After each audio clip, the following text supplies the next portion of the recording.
Welcome to our channel. Today we how to connect Samsung Pay to your Capital One card, complete guide step by step clearly. Open your Samsung device and locate the Samsung Pay app. If you don't have the app installed, go to the Google Play Store and download it. Once installed, open the Samsung Pay app. Sign in with your Samsung account credentials. If you don't have an account, create one by following the on-screen instructions. After logging in, tap on the Add Card option. Select credit or debit card from the available options. Position your card within the on-screen frame to scan it, or enter the card details manually.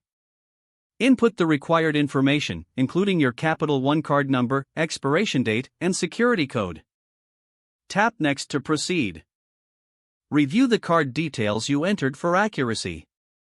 You may be prompted to verify your identity via a text message or email. Follow the prompts to complete the verification process. Once verified, your Capital One card will be added to Samsung Pay. You may want to set it as your default payment method. To do this, go to the Samsung Pay settings. Select Default Card and choose your Capital One card from the list.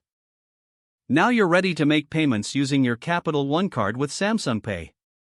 Simply unlock your device and swipe up from the home screen to access Samsung Pay. Select your Capital One card and hold your device near the card reader. Wait for the confirmation that your payment is successful.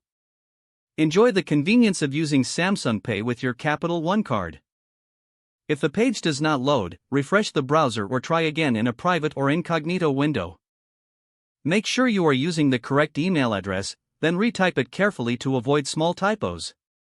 If your password is not accepted, use the reset option and create a new strong password you can remember.